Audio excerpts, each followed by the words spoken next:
Welcome in my channel. My channel is KNT education.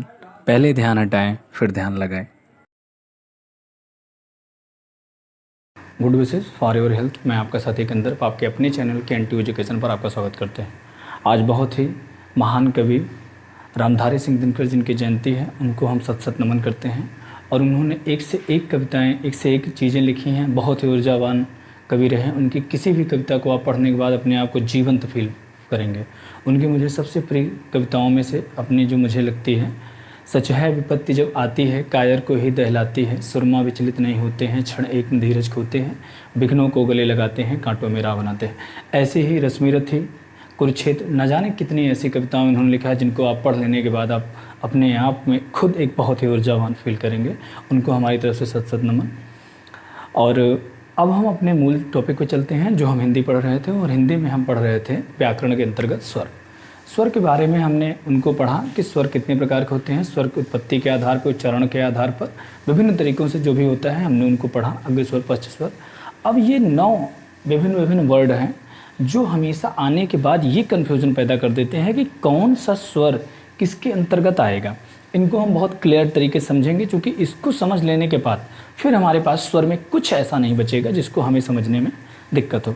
तो आइए इस पर बात करते हैं। तो इसमें आता है अग्र स्वर, मध्य स्वर, पश्च स्वर, आवृत्तमुखी स्वर, वृत्तमुखी स्वर, समवृत्त स्वर, अर्ध समवृत्त स्वर, विवित्त स्वर, अर्धविवित्त स्वर। 9 ऐसे हैं शब्द जिनके थ्रू ये पूछा जाता है कि अग्र स्वर में कौन आता है, पश्च में कौन आता है।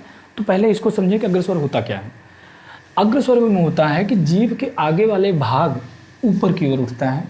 जब हम जीभ के जो स्वर जीभ के अग्र भाग से बोले जाते हैं और जिनमें जीभ के आगे वाला भाग उठता है, वो जो है अग्र स्वर कहलाते हैं। जो मध्य वाला जीभ के बीच से उठता है उन्हें मध्य स्वर कहते हैं। तो आप खुद भी समझ सकते हैं, यहाँ पे लिखा गया है कि इनके उच्चारण में जीभ के आगे वाला भाग ऊपर उठता है। इनमें कौन कौन स्वर आते हैं, तो ई, ए। मध्य स्वर के उच्चारण में मध्य वाला भाग उठता है, तो इसमें कौन कौन आता है, आ। ठीक है। उसके बाद पश्च स्वर, इनके उच्चारण में जीभ का पिछला हिस्सा जो हमारे मूर्धा से अटैच है, कंठ से, वहाँ से उठता है ऊपर। उसमें कौन कौन आते हैं, ऊ, ओ, औ। अब आवृत्तमुखी मतलब वृत्त मतलब गोलाकार, आवृत्त मतलब जो गोलाकार ना हो। तो आवृत्तमुखी क्या होता है कि इनके उच्चारण करते समय ओष्ठ का आकार गोल ना होकर ऊपर नीचे फैल जाता है। भाई जाहिर सी बात है, अगर मुंह हमारा गोला नहीं होगा तो ऊपर नीचे फैल जाएगा। और इसके उच्चारण में कौन कौन से यूज होते हैं, तो ई, ए, ये हमारे पास होते हैं जो आवृत्तमुखी स्वर होते हैं। अब वृत्तमुखी स्वर कौन होते हैं, जिनका उच्चारण करते समय हमारे ओष्ठ का आकार गोलाकार हो जाए, वो होते हैं। उनमें हमारा आता है ऊ, बड़ा ऊ, ओ, औ। ठीक है। अब हमारा दूसरा 4-5 पॉइंट हमारे क्लियर हो गए। अब हमारा जो छठा पॉइंट आता है वो है समवृत्त स्वर।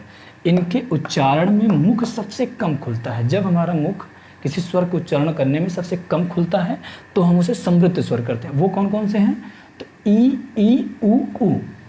ठीक है। अब अर्ध समवृत्त स्वर कौन होते हैं, इनके उच्चारण में समवृत्त स्वर से थोड़ा अधिक खुलता है, और वो हमारे जो स्वर आते हैं वो आते हैं ए, ओ। ये हमारे समवृत्त स्वर से थोड़ा ज़्यादा खुल के बात करते हैं, इसलिए अर्ध समवृत्त बोला गया है। इन्हें पूरी तरह से समवृत्त नहीं कहा जा सकता।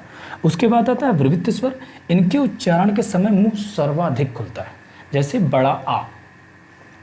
अर्ध विवित्त स्वर, इनके उच्चारण में मुख जो है विवित्त स्वर से थोड़ा कम खुलता है, मतलब बड़ा आ वाले उच्चारण से थोड़ा कम खुलता है। तो इनमें ए, औ। ठीक है। अब हम इसको मिटाते हैं, और जो यहाँ पे दूर दूर लिखा हुआ है, मैंने यहाँ पे था कि आपको सब समझ में आ सके इसलिए लिखा है। और बाकी अभी भी हम इसको, आइए स्वर में हम सर्वप्रथम इन 9 तरह के स्वर को समझ लेते हैं कि ये 9 स्वर हैं क्या क्या। ये भी स्वर ही हैं, लेकिन ये स्वर अपने बोलने के तरीके के, मुंह के चरण स्थान से ये अलग अलग चीज़ों की व्याख्या करते हैं। अग्र स्वर, मध्य स्वर, पश्च स्वर, आवृत्तमुखी स्वर, वृत्तमुखी स्वर, समवृत्त स्वर, अर्ध समवृत्त स्वर, विवित्त स्वर, अर्धविवित्त स्वर। अग्र स्वर क्या है, जीवा के जब अग्र भाषा से कोई उच्चारण होता है स्वर का, अग्र स्वर। मध्य से जीवा के मध्य स्वर, पीछे के पश्च स्वर। आवृत्तमुखी, ऐसा स्वर का उच्चारण करना जिस टाइम का मुख गोलाकार ना हो, आवृत्तमुखी। वृत्तमुखी स्वर ऐसा स्वर जिसका उच्चारण करते समय मुंह गोलाकार आकृति धारण कर ले, वृत्तमुखी स्वर। समृद्ध स्वर ऐसा स्वर जिसका उच्चारण करते समय हमें बहुत कम सांस को लेना पड़े, बहुत कम समय में हम उस उच्चारण मतलब उस स्वर को बोल रहे हैं, समृद्ध। अर्ध समृद्ध थोड़ा और समय समृद्ध से लगा दिए तो अर्ध समृद्ध। विविध जब हम किसी भी स्वर को बोलने में ज़्यादा समय लेते हैं, अधिक समय देते हैं उस स्वर को बोलने में, तब विविध स्वर। अर्धविविध स्वर, विविध स्वर से जब हम थोड़ा सा कम समय देते हैं तो हम उसे अर्धविविध स्वर कहते हैं। अब कौन कौन से आते हैं? अग्र स्वर में छोटी बड़ी ए, मध्य स्वर में छोटा बड़ा, पश्च स्वर में ऊ बड़ा ओ औ, आवृत्तमुखी में ई ए, आवृत्तमुखी में वृत्तमुखी में ऊ ओ औ, समवृत्त स्वर में ई ऊ।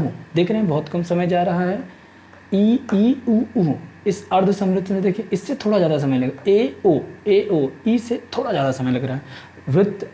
विविध स्वर में आ लंबा समय जा रहा है, और अर्ध विविध में देखिए तो ए औ, इससे थोड़ा कम समय जा रहा है पर समय जा रहा है।